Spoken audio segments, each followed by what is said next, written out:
많은 현대인들이 마음의 병을 앓고 있습니다. 하지만 눈에 보이지 않는다는 이유로 애써 모른 척 살아가는 경우 참 많죠.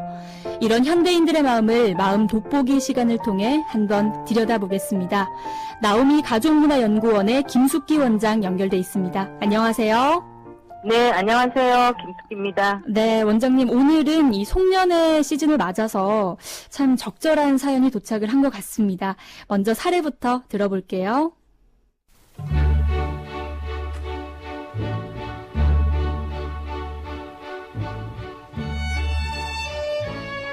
A씨는 46의 직장인 남성입니다.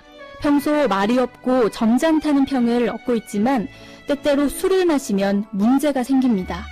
평소 불만이 있던 직장 후배에게 잔소리를 하다가 화가 나서 폭력을 휘두르기도 하고요.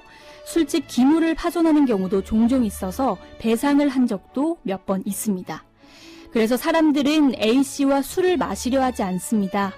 하지만 A씨는 술 먹고 한 실수는 괜찮다라는 생각이 강합니다. 또 술을 자주 마시는 편도 아니고 매번 실수를 하는 것도 아닌데요. 이처럼 가끔이지만 언제 터질지 모르는 폭탄 같은 A씨. 이대로 놔둬도 괜찮을까요? 네, 오늘의 사연입니다. 이렇게 술버릇이 있는 분들은 꼭 평소에는 참 좋은 사람인 것 같아요. 술을 드시면 다소 공격적으로 변한다고 하는데요. A씨의 경우가 이 경우입니다. 왜 이런 일이 발생하는 걸까요? 이분은 이제 평상시에는 말이 없고 순하고, 네. 또 주변에서, 정말 법 없이도 잘 사람이다, 참 착하다, 이제 이런 얘기를 많이 듣는 것 같아요. 네. 예. 그런데 이제 술만 먹으면 달라지는 거죠.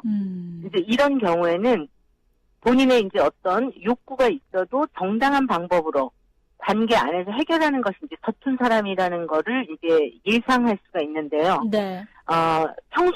평소에는 어떤 문제가 있어도 꾹꾹 참고 있다가 술 기운을 빌어서 비로소 속이 억눌려 있던 감정이 이제 폭발한다라고 할 수 있어요. 그러면 더 공격적으로 나오겠네요. 그렇죠. 네.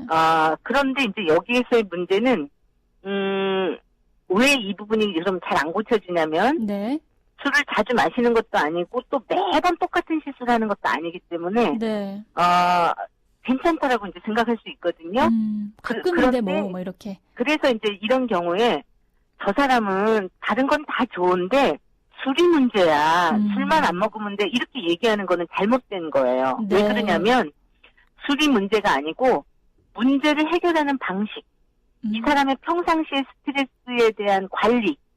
그러니까, 그리고 분노가 있을 때 분노 관리, 이제 분노를 조절하는 부분, 이런 것이 이제 안 되는 것이라고 생각이 되기 때문에 그 부분을 좀 짚어볼 필요가 있습니다. 그러면 이 분노를 표출하는 방법을 제대로 좀 배우면 달라질까요? 이 술버릇 고치기 참 힘들다고 하던데. 그러니까 이제 두 가지로 생각을 해야 돼요, 이분은. 네. 그러니까 뭐냐면, 정말 이제 술이라고 하는 거에 대한 개념, 술이라고 하는 거, 술 먹고 하는 어떤 태도나 술에 대한 이분이 생각하는 술에 대한 허용도 있죠. 네. 그 부분은 별도로 또 따로 이제 나눠서 해야 되고, 네. 그 다음에 이제 평상시에 스트레스라든지 어떤 감정이 있었을 때, 아까 그 사연에서도 얘기했지만, 평상시에 뭐 불만이 있던 직장 후배에게 잔소리를 하다가 화가 나서 폭발한다 그랬잖아요. 네네. 그러니까 술을 안 먹어도 직장 후배에게 평상시에 어떤 전해야 될 얘기가 있거나 네. 불만적인 요소가 있으면 술을 안 먹은 상태에서 대화로 푸는 거를 배워야 되는 거죠. 예. 그래서 이제 그 두 가지로 이렇게 좀 나눠서 생각을 해봐야 될 것 같아요.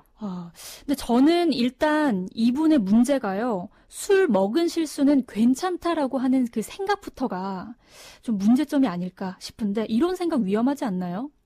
굉장히 위험합니다. 네. 그리고 대한민국은 이제 흔히 이분뿐만이 아니고 술에 대해서 너무나 관용적이에요. 용인이 정말. 되는, 너무나 용인이 되는 거예요. 오히려 지금 이제 연말이잖아요. 네. 술 권하는 대인관계거든요. 모이면 다 술자리예요. 그렇죠. 술을 권하고 있고 그 다음에 술 때문이야 라고 이제 핑계댈 거리가 있는 거죠. 그런데 이제 이거 사회적인 분위기가 이제는 좀 많이 달라지고 있지만 더 많이 달라져야 될 것 같아요. 그렇습니다. 술 먹고 운전하는 것도 이제 살인 행위다. 절대 안 되죠. 그리고 네, 술 취한 상태에서 범죄에 대해서도 강력한 처벌이 요구되는 이런 분위기는 더 강력하게 이렇게 좀 있었으면 해요. 이 부분은, 예, 술로 이제 더 이상은 핑계댈 곳이 없다라는 거를 인식을 시켜주는 게 중요합니다. 이 술을 먹고 한 실수를 많은 분들이 괜찮다라고 생각을 하시는데 어떤 분들은 이 모습을 영상으로 찍어서 다음날 보여주면 이 일명 충격요법으로 좀 고칠 수 있다 뭐 이런 말도 있던데 이렇게 우선 자신의 잘못을 좀 깨닫게 할 수 있는 방법은 없나요? 그거 얘기 들으시려고 제가 했는데 먼저 그런가요? 이야기해 주셨네요. 제가 왜냐하면- 너무 잘 알아왔군요. 네. 네. 저단계 3년이면 정말 전문가가 다 되듯이 네, 아주 그냥 박수 쳐드리고 싶은데요. 네. 예. 우선은 뭐냐면 자신이 어떤 행동을 하고 있는지 정확하게 인지하지 못하는 것이 이제 지금 문제거든요. 이분 같은 경우. 네. 그러면 뭐를 도와줘야 되냐면 자신의 모습을 직면하도록 도와주는 것이 도움이 되는 거예요. 참 그럴 것 그래서- 같아요. 네. 네, 그래서 이제 아까 그게 충격요법으로 네. 술 먹고 하는 행동에 대해서 본인은 모른단 말이에요. 흔히 주사가 많은 사람들에게. 그러면 요즘은 뭐 핸드폰을 또 다 가지고 있기 때문에 동영상 촬영하기 굉장히 쉽거든요. 네. 그래서 예전에는 동영상 촬영하는 게 좀 어려우면 녹음하라 그랬어요, 사실은. 근데 요즘은 뭐 동영상 촬영이 너나 나나 할 것 없이 다 가능해졌기 때문에 그렇죠. 그거를 동영상 촬영을 해가지고 그러면 더도 아니고 덜도 아니고 그대로인 모습을 직면해야 돼요. 그 다음날. 그래서 다음날 술이 깼을 때 조금 심각하게 이야기를 하면서 혹시 어젯밤에 기억나느냐 이러면 나는 뭐 생각이 안 난다라고 할 수도 있고 네. 그리고 술 핑계 대는 사람은 보통 기억이 안 난다고 얘기해요. 그렇죠. 그냥 기억이 안 난다. 내가 그랬어. 몰랐네. 뭐 이렇게 또 넘어갈 수도 있고 네. 아니면 술 먹었기 때문에 뭐 크게 실수는 했다 할지라도 뭐 그 정도야 뭐 이렇게 또 이제 생각하고 있는 이분 같은 경우에는 네. 술 깬 날 정말 그 부분을 좀 정식으로 이렇게 좀 보여주면서 좀 심각하다.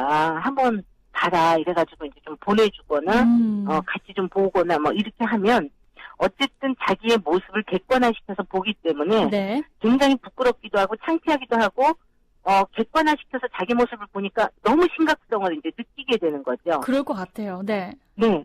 그래서 이제 이건 내가 생각했던 것보다 이건 정말 본인이 충격받았다 그래요. 이 정도인지 몰랐다 이럴 것 같은데. 네. 이 정도 근데 너무 충격받았어 이래가지고 뭐 말이 안 나온다 그러면서 저를 찾아오시는 분도 계시거든요. 그러니까 네. 그런 과정이 필요한 거예요. 근데 이럴 때 주변에서 괜찮아 술 먹으면 다 그럴 수 있어. 그러지 말라는 거죠. 아주 심각하게 이 부분에 대해선 누가 봐도 심각하더라라고 조금 냉정하게 주변에서 단호한 태도를 보여주는 게 굉장히 도움이 됩니다. 네. 그럼 이분이 약간 충격을 받으시고 고치려고 한다면 뭐 다양한 노력을 하셔야겠죠. 뭐 분노 표출 방법을 배운다든지. 그렇죠. 네. 그래서 이제 저는 그 두 가지의 문제가 그랬잖아요.